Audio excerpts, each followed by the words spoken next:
and an actor in the Philippines show business. Ayan, good morning idol. Live ka na po sa Bombo Radio at napapakinggan ka na rin po or napapanood sa Facebook page ng Bombo Radio Baguio. Good morning sir, naimbagngal daw mo. Yo, hello, good morning.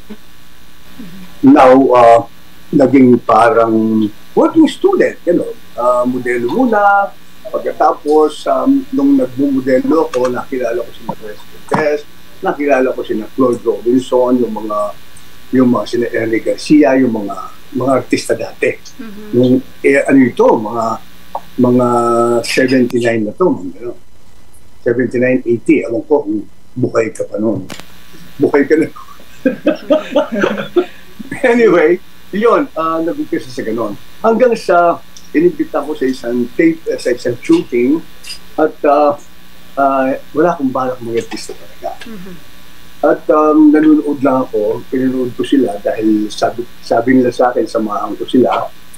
Therefore, nung sinamahan ko, medyo parang ang nangyari ay isang pelikula na ang bida, ang isa sa bida nila, medyo siguro nahihirapan sa title. But then, nandun ako, kung pwede daw ako parang audition for the role. Apat ang bida noon. That was that time, Diabolical. Now, after that, medyo nagkaroon ako ng first film. Yun na nga. Pagkatapos noon, sinubukan nga ako ng direktor. Ang direktor noon, tatay ni Melanie Marquez. Si Artemio Marquez. Kasama ko sa modeling kasi si Melanie. Pagkatapos noon, yun na. That was history. Yes, sir. Tapos noon, kinuha ko ni Lino Broca for parang stage play in this corner. Nagdaral ako ng konti sa PETA. Naging lead ako sa isang play nila in this corner. Pagkatapos noon, gumawa ako ng film tape, Lino Broca na one of our best directors. That was that time na medyo sabi ko, ipagpatuloy ko na siguro ito sabi ko, sa modeling kasi medyo hindi ka masyadong kikita.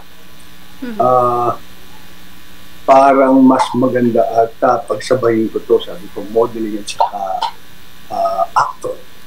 Yun, naging serious kong pagiging artista. And that's it. Up to now. Yes, sir. Good morning. Bomborob here, sir. Yes, sir. My question. Yes, sir. Good morning, sir. Sir, may question po ako. Nung na-discover po kayo at parang nakapag-audition na po kayo sa isang film project, agad po ba ninyong naramdaman na mamahalin nyo ang industriya ng showbiz at... ang ganda ng tanong mo. Hi, what's your name? It's Rob Dominguez, sir.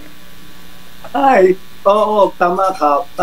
Minsan, finil ko muna kasi medyo masakit sa katawan ang pagiging artista kaysa sa modeling compare. Dahil ang modeling kasi, you just walk and then rehearsals, hindi ka masyado napupuyat, gano'n. Kasi that time, uso sa pelikula na wala pang Eddie Garcia Law. Uso pelikula na minsan hanggang magdamagan, medyo masakit sa katawan. Kaya dadalawang isip ako, sabi ko, kaya ko kaya to. And I'm still studying then. Nag-aaral ako, nag-modeling ako, at the same time, nag-artista ako. Therefore, ang sabi sa akin ng director, sabi ko sa director, I'm sorry po kung halimbawang medyo nahuhudlot minsan na shooting nyo because yung time ko parang medyo hindi pwedeng malimit lang sa pelikula kasi may modeling na ako kinabukasan. Therefore, sabi ko makakatok po ang pelikula nyo, ang shooting nyo dahil hanggang alas 12 lang po ako sa that time. Ako na nagbigay ng oras kung okay po sa inyo. So, therefore, kinabukasan kasi meron ako rehearsal at the same time, 1 o'clock kasi meron akong klase hanggang 6 o'clock in the evening. Ganon ang nangyayari sa akin. Kaya medyo sabi ko, parang kung kukunin mo akong loba sa pelikula, that time, nang lumalabas pa ako, nagmo-model pa ako, sabi ko, may limit ang time ko. I'm sorry po, Direk. Yun, nagikiusap ako sa kanila.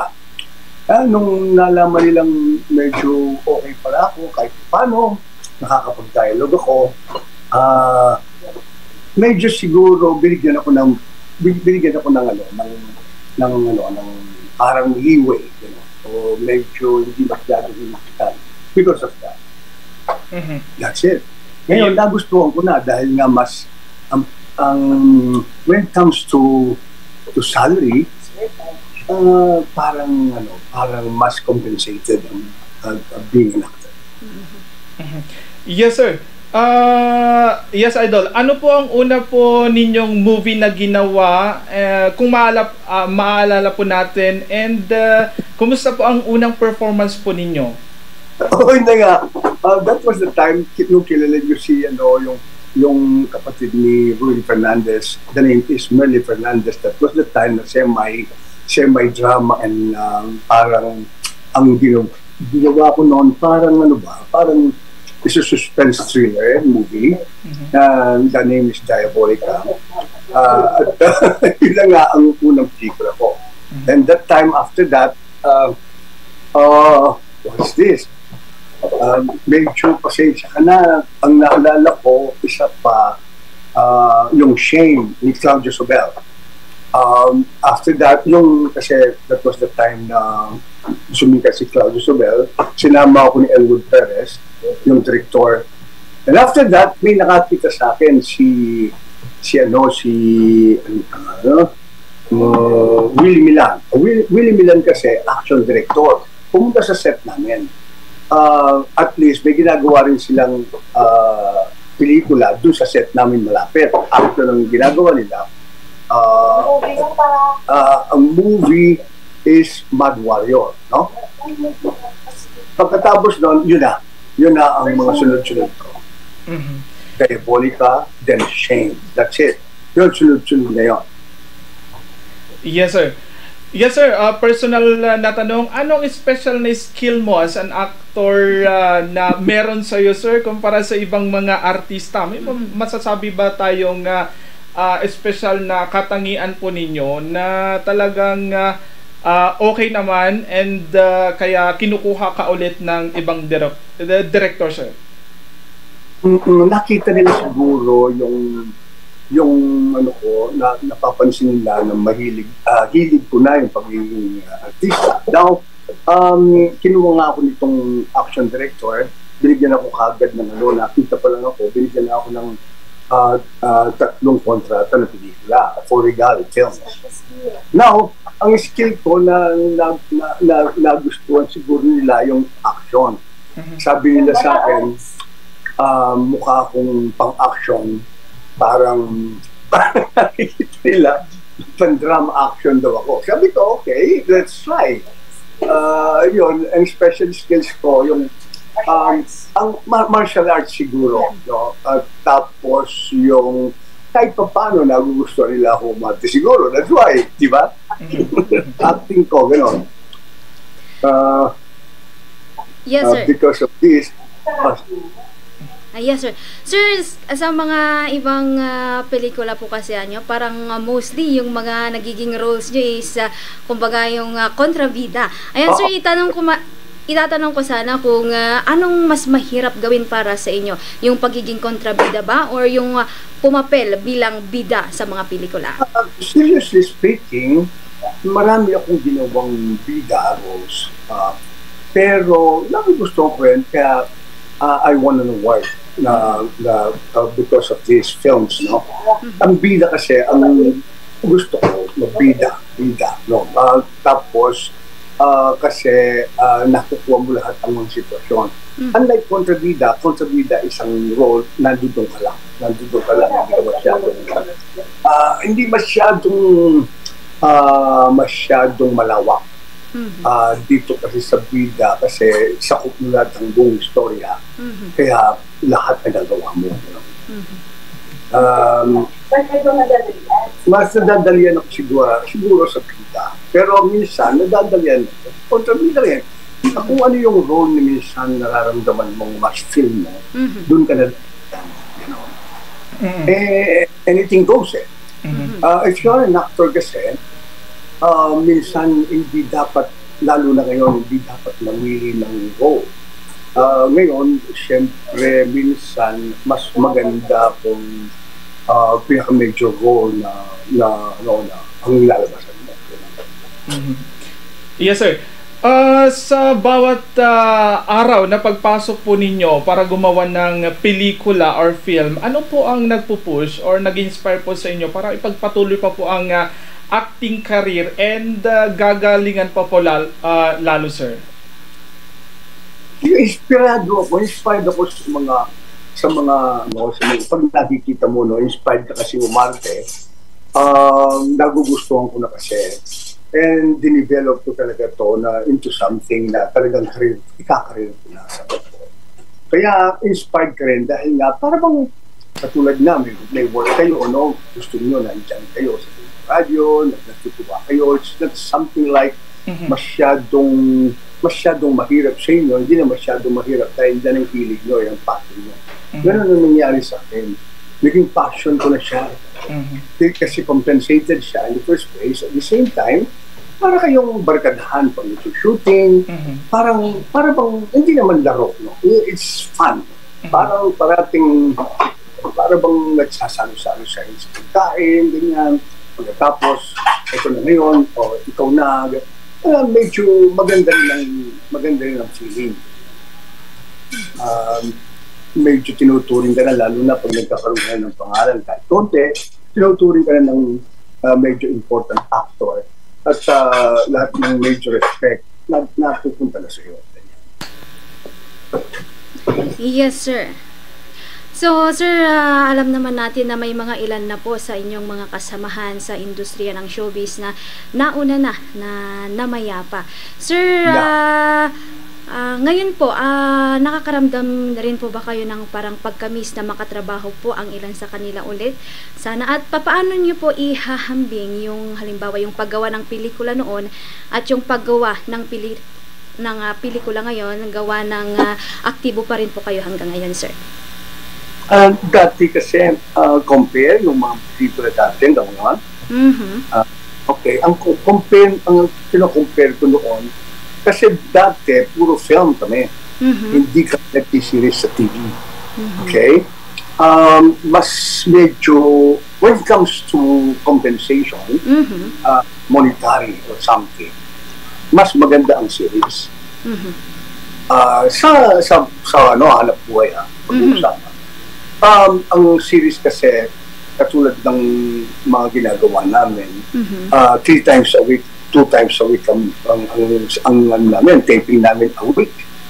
Okay? Ang isang season, 3.5 months. Ngayon, pag sinabi mo, totality, per day ang bayad sa amin. Ang kontrata, per day. That's it. Ngayon, kaya maganda ang nasa TV ngayon. Ngayon, sa pag-artista naman, parang naging secondary yung pero yun ang passion namin sana, yung mag-movie. Kasi ang movie talagang pinag-perfect ng shots, pinagaganda nila talaga yung color reading, lahat, nandito na ang aspeto. Yun ang pino-concentrate namin na video. Likewise, yung TV rin, pero when it comes to trabaho, mas maganda magtrabaho now sa series. Dati kasi walang series, walang TV.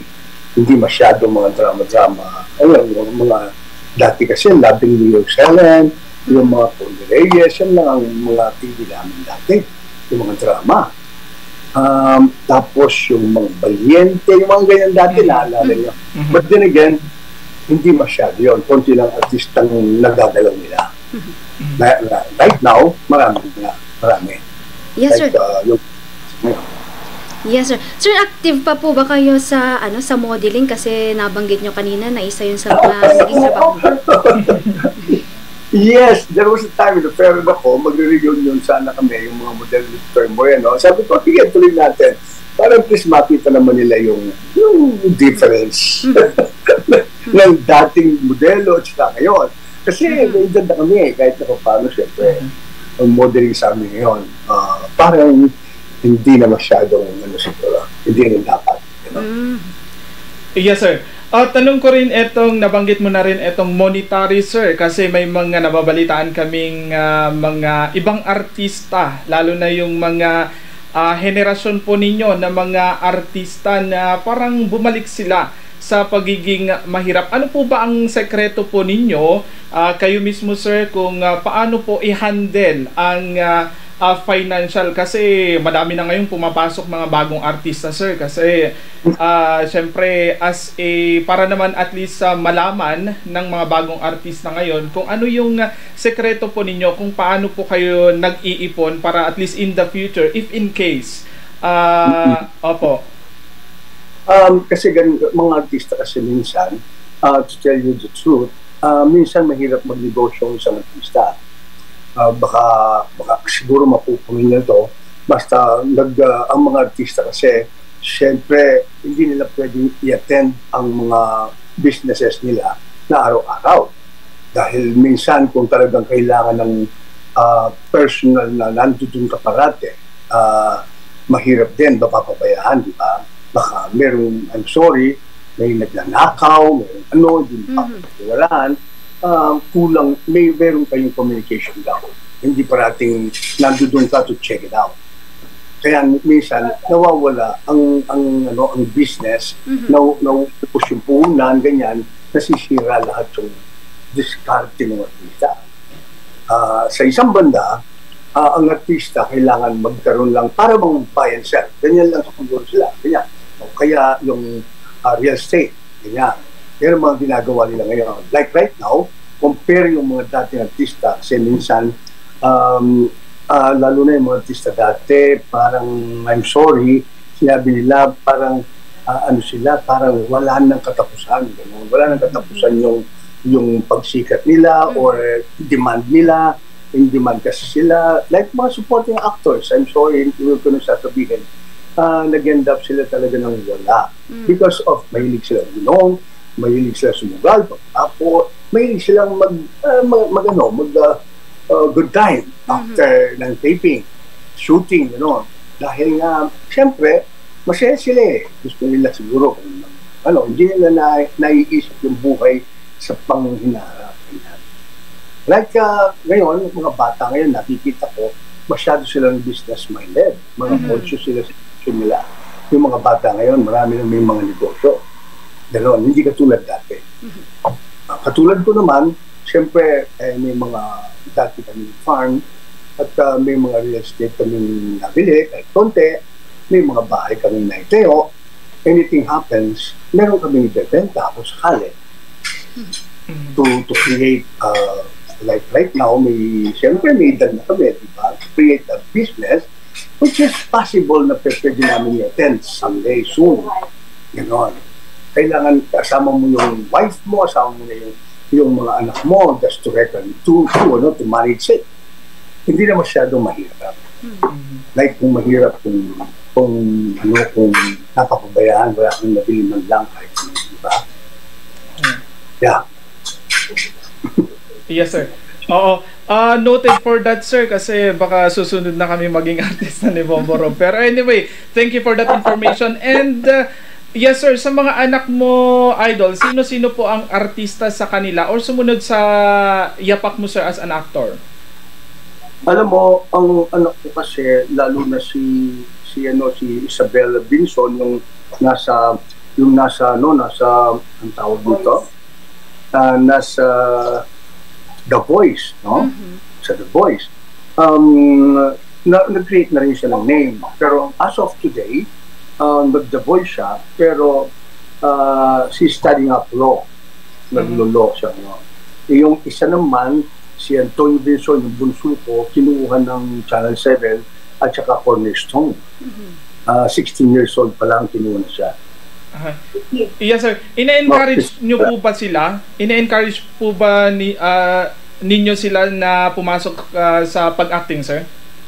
Actually, siyempre, suporta lang sa kanila. Dahil nga, bigyan mo sila ng guidelines. Actually, kung tutuusin sana sa bata nila, pagkabata nila, ayoko sana ma-experience agad yung gano'n. Na medyo, siyempre, pero para sa kanila, nagugustuhan nila siguro yung kinakain ko siguro sa kanila, yung dugo nila. Gano'n, as an artist, no? Kaya, iniisip ko, sabi ko, hilig din nila katulad ng bunso ko ngayon, hilig na lumabas. At sumayaw, kumanta, ganyan. Tsaka yung panganay ko, si Lala Binson nga, mahilig kumanta dahil ang wife ko kasi there was once time na nasa banda siya, mahilig kumanta. Yes, sir. No. Ano po yung usually or advice po ninyo sa mga anak mo na papasok sa pag-acting, sir? Kasi sabihin natin, hindi madali ang maging isang actor sa Pilipinas. So ano po yung advice po ninyo sa kanila, sir? Oo, hindi talaga madali. Ang advice ko sa kanila, to be a professional.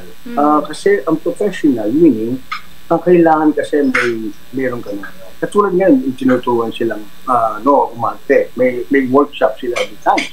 Yun ang ginagawa nila ngayon. Dati kami hindi ganun ka-rigid. Minsan workshop mo, kung wala kang wala silang pera na pag-aaral, magastos eh. Ang production, hindi ka naman pwedeng paaralin ng acting. Dati wala naman kami gano'n. Sila ngayon, para sinusubo sa kanila yung talent. Yung to become a good actor, you must do this, do that. Parang may eskwelahan sila talaga. At saka professional, galing kung nag-aaral sa New York, galing sa ang mga nagtuturo sa kanila, like Channel 7. Lahat ng Sparkle ngayon, tinuturuan sila. And I'm proud of that.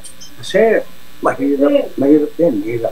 Now, para sila nag-i-schooling, para sila nag-aaral. Every other day, ang school nila, At saka proficiency, yung tinuturuan sila to talk, how to speak, sa interviews, everything. Kaya masarap ata ang naging artista ngayon dahil nga talagang sila, sinusubo sa kanila yung dapat. At saka concentrate ng Channel 7, at saka sa mga ibang production, ang how to become a good actor. Yes, sir. Yes, Idol. Kasi maraming ngayon ang mga bagong artista na nakikita namin na sumisikat na talaga. Isang upload lang ng isang video, sumisikat na, and then kinukuha na ng talent agencies, Idol.